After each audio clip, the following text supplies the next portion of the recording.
Hey, what's going on YouTube? Welcome to another tutorial where we'll be checking out how to achieve this effect of ground shatter in Cinema 4D. We're going to be mainly using Voronoi fracture for this effect, so I'm going to try to keep this really short, simple, straight to the point. So let's get started. So I'm going to create a new project, brand new project here, so you can follow what I'm doing. So let's create a cube. This is going to be what we're going to break, so it's going to act as the ground. You can make it whatever you want. In my specific case, in my client project, I was directed into using glass, sort of frosted glass pieces. So this resembles something from the project, as you can see. Well, here it's a bunch of smaller cubes in a cloner. So, but nonetheless, we're gonna come here, hold Alt and let go, and it's automatically gonna parent the Voronoi fracture to your object. That's just a very quick tip. Otherwise, if you can't figure that out, just add it and then add your cube. All that matters is that this should be the parent. And you can already see that it's broken down into a few pieces. And the next thing we're going to do is we're going to apply a rigid body tag. And now it should work. So when we play, it's going to fall to the ground. That's because gravity is turned on right now. So in order to turn it off, you have to click on Control D. And that's going to pop up this project menu here. And you're going to go to bullet. And you're going to set the gravity to 0. And now when you play, it's not going to fall down at least, but you can already see that it's starting to break apart into these very small pieces. So it's sort of in an initial state, and it breaks down very slightly. So we can already try to add a collider to make this break into something. We're going to add a sphere, add a collider body tag from here. And you can either keep it in the middle or animate it. Let's see how it's going to act when it's animated first. So animate the Y. Comes to 30 seconds. Why not? And you can see the effect that that gives us. So first things first, you can see that it breaks into super large chunks. And this could work in some cases, depending on what you need it to. But in our case, we want the shattering to happen in the middle. And also, if you've noticed in my project that I've shown you at the beginning, the most realistic way for you to have an object fall onto the floor and the floor shatter and break is you're gonna have the smallest pieces right at the area of impact. So right in the area where the phone collides with our overall object, you're going to find the smallest shards of glass here, or the smallest shards of rock, or whatever your material is. And the further away you go, the bigger the pieces of chunks. So I hope you get the idea. So in order to do that, you're going to go to your Voronoi fracture, go to sources, point generator, and here you're going to need to increase the point amount just slightly. We're going to go for 200 here. And the main area of focus is this distribution type, which you're going to need to set to normal. So this is going to push all the points, or rather the chunks of the object, to the middle. And to get it even closer to the middle, all you have to do is play around with the standard deviation. So you're going to need to decrease it if you want the points closer to the middle. And if you want to restore some of that more uniform distribution, you're just going to have to put the standard deviation a little bit higher. So let's just exaggerate it just for the sake of seeing what this is gonna look like. So let's play this. And as you can see, it's exaggerated, but it's gonna paint the picture for you. The smallest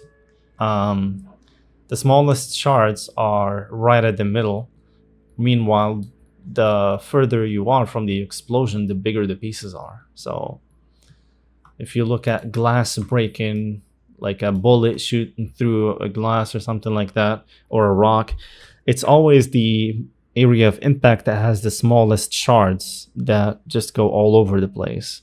And the rest of the glass slab, or whatever you want to call it, just breaks into these very huge chunks that have this very straight breaking lines. So this is way too exaggerated. We're gonna turn this up a little bit until we have something a little bit more realistic. So this is already looking kind of nice. I noticed that they go a little bit too far up, so we can just drop the Y a little bit. You can play with this however you want. In our special case, what I did was I actually did not animate the sphere, but rather I started the animation with it already colliding with my Voronoi, and when you play, it's instantly gonna break apart and shatter. And if you save this later and use it in an animation and sort of have the illusion that an object is gonna drop on the floor, it works really well. So let me just try to go with a little bit of a higher points amount. And maybe, okay, that's super exaggerated. So we're gonna have to maybe decrease the radius of our sphere to make it a little bit less cartoonish in a way.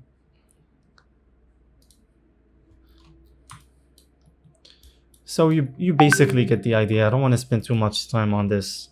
I've already prepared this demo project, which I will leave in the description, where you can download it completely for free and play around with it or copy it into your own project. Just swap out your this cube, for example, with your own object, and it's gonna have the same effect. So let's turn off the rock for now, and let me just briefly explain how this is gonna work.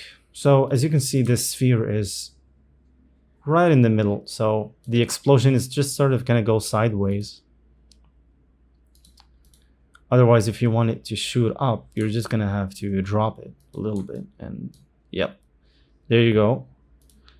And you're gonna notice that it moves way more slowly here. The reason is when you go to Voronoi fracture and you go to the rigid body, you can go to force, and often this drag is, or by default, it's at 0%. And sometimes it's good, but sometimes it's way too fast for what you want it. So you can just increase the drag a little bit, and what that's going to do is it's going to introduce this resistance in the air, which almost acts as a padding to the velocity of everything that's moving in the simulation.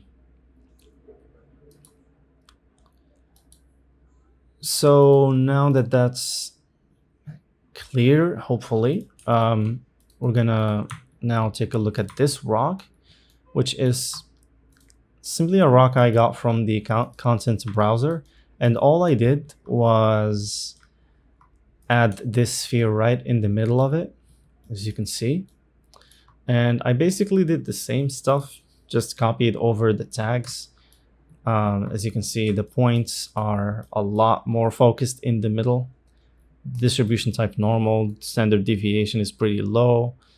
And so now when you play it, it's just gonna explode outwards. So let's just disable these things, play this. And all you would have to do is just hide the sphere. And this is what you would get.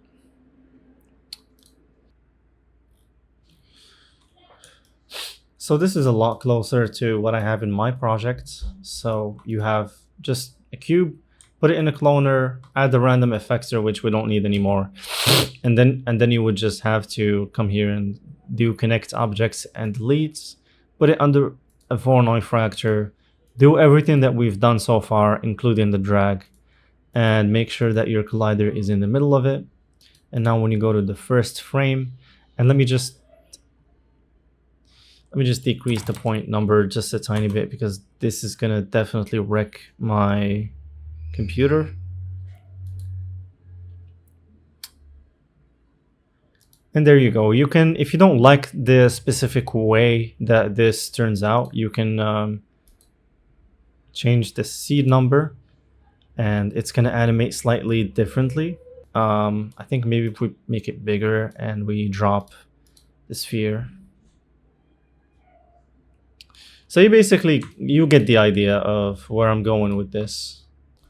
Another thing that I want to add is, if you don't want your pieces to start breaking apart as soon as you hit play, you're going to need to go to the rigid body in the Voronoi fracture, go to collision and change, or dynamics, sorry, and change trigger from immediately to, for example, on collision. So what this is going to do is it's going to maintain the shape perfectly. And it's only going to do anything when it collides. So, well, I had this piece flying out for some reason. Okay, that's really weird. All right. I think it might have to do with the trigger velocity threshold. Custom initial velocity set to 0. And that outermost piece still moves slightly. That's very interesting. So perhaps it's the drag set to 50%. The idea is that you're definitely gonna have some form of movement, but it's gonna maintain as much of the rigidity of the objects as possible. And then you can have something actually animate and fall through it or break through it. And if we just add a little bit of drag so that nothing flies out too fast and we play, as you can see, you're gonna have the impact play out, but it's just not gonna play out instantly as soon as you press play. And it works the same way if you have the sphere at the middle and press play, nothing is gonna happen. You're gonna have to move the sphere in order for you to trigger a change in